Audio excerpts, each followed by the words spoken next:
everyone, it's Bretta Riches from runforefoot.com, and today I'm going to be talking to you about why you may experience inside shin pain. So shin pain that runs along the inner side of your lower leg. This pain is also referred to as posterior medial tibial stress syndrome or posterior medial shin splints because the pain occurs on the middle inside portion of your lower leg, just a few centimeters above the inside of your ankle. When you first learn barefoot running or minimalist running, both which require a forefoot strike landing style, if your lower leg muscles or hip flexors are weak, this may cause the front of your foot to point inward when your forefoot strikes the ground. When you run, research-wise, inward pointing feet during the touchdown phase of running feeds inner shin pain by possibly causing certain muscle groups known as the plantar flexors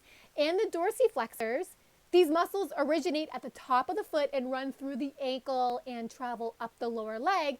When the forefoot points inward during both the touchdown phase as well as the stance phase of running, the plantar flexors and dorsiflexor muscles may be over-engaged, leading to longer contraction periods whereby medial shin splints may be one of the outcomes of the prolonged contraction duration in these specific muscles. In addition, the calf muscles also need to work harder to help create and assist in providing more support and more shock absorption when your forefoot points inward during the touchdown and stance phase of running, thereby creating conditions for excessive calf muscle contractions, which may unleash more mechanical stress on the shins, which may set the pace for developing inner shin pain. In addition, research has also found that when the forefoot points inward during the stance phase of running, there is less subtalar joint pronation, which that joint is a joint at the back of the foot. Normally, in order to maximize impact absorption during running, the back of the foot shifts inward during stance, so the forefoot points outward.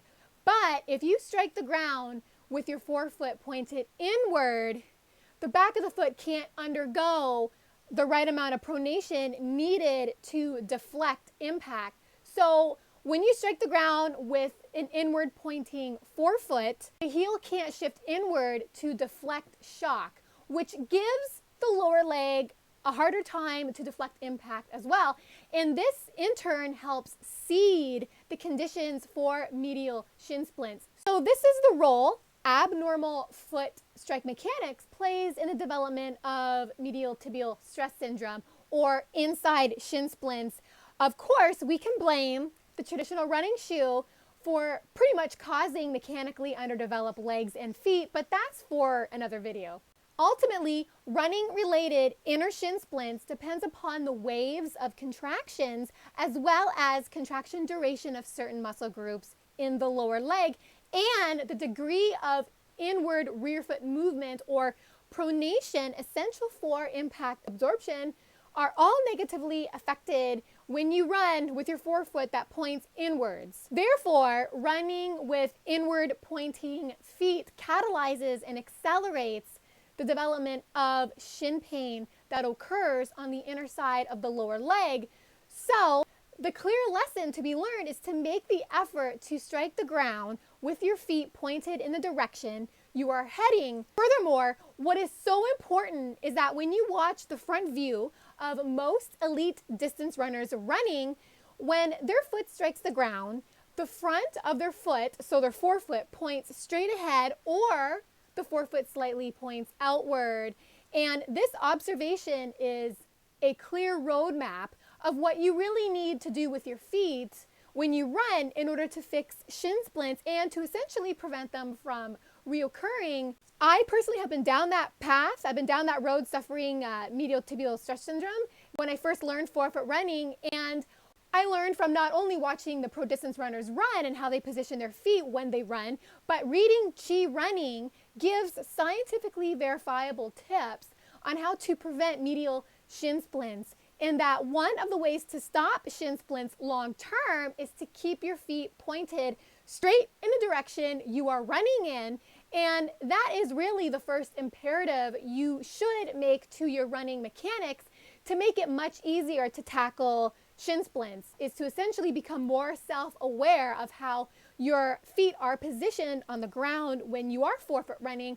And I would really encourage new forefoot runners to step up their efforts in learning forefoot running simply by reading Chi Running Marathon, which I'll link below, because the book really goes into great detail about how abnormal foot strike mechanics as well as abnormal leg swing mechanics during running can really narrow your running performance.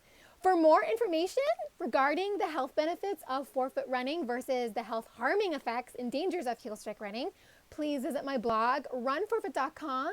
And don't forget to subscribe to my YouTube channel to stay up to date with all the latest research regarding the benefits of barefoot running and minimalist running.